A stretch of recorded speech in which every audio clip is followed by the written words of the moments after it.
Hello guys, welcome back to my channel. Don't forget to like, comment, share, and subscribe.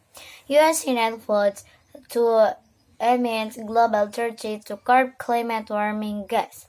Washington, the US Senate on Wednesday voted 69 until 24 to ratify an amendment to the Montreal Protocol that would cut the use of hydrofluorocarbons, a major greenhouse gas, in a key step towards combating climate change.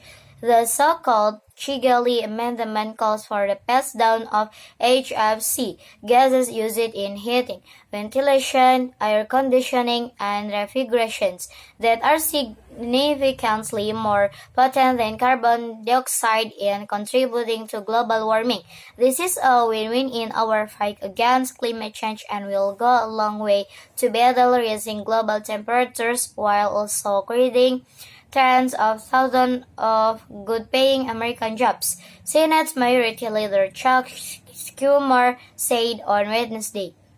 He said the Kigali ratification and passage of the climate-focused Inflation Reduction Act last month make up the strongest one-two punch that Congress has taken to combat climate change. Senior administration officials have told Reuters that worldwide implementations of the amendment could prevent as much as a half degree Celsius in warming by the end of the century. John Kerry, special envoy on climate change and former Secretary of State who helped negotiate the Treaty Amendment in Kigali in Rwanda in 2016, called the ratification a profound victory for the climate and the American economy.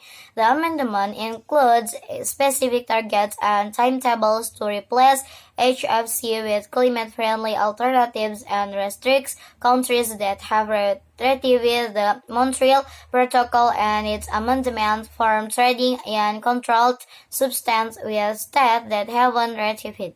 HVACR manufacturers who had supported ratification of the amendment since Congress voted in 2020 to pass out HFC domestically said ratification will create jobs and keep the sector competitive globally. It counts for the global competitive advantage it counts with the additional export that will result, and it counts for U.S. technology preeminence, said Stephen York, president of Trade Association, the Air Conditioning, Heating, and Refrigeration Institute, or AHRI.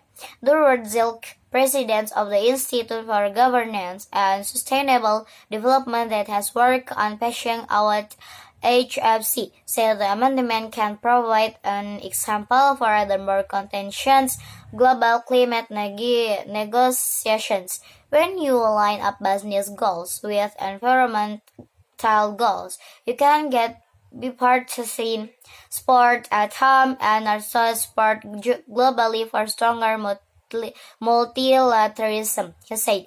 The world-leading producer of substitutes for HFC are in Louisiana, New Jersey, Texas, and elsewhere in the United States.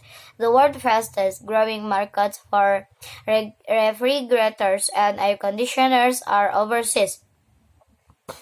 China says U.S. sending very wrong dingers signal on Taiwan.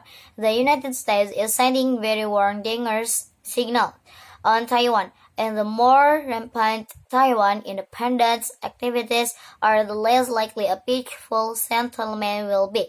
Chinese Foreign Minister Wang Yi told U.S. Secretary of State Antony Blinken the United States is attempting to undermine China's sovereignty and territorial integrity over Taiwan. Wang told Blinken on Friday in New York, according to a readout from his ministry on Saturday.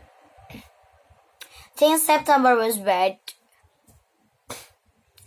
and while September has already been a brutal month for stock October is a month known for famous stock market crisis, warned the Stock Traders Almanac. The Almanac highlights the October stock market crisis in 1929. The firm blocked Monday on October 19, 1987. The 554-point DJIA dropped on October 27, back-to-back mistakes in Friday the 13th and 1989, and the 733-point DJIA dropped on October 50. Further during the week ending October was weekly decline in percentage terms in the firm's database going back to 1902.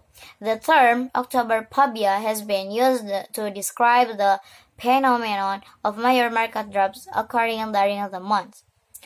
Maybe that's all from me. Don't forget to like, comment, share, and subscribe. Thank you.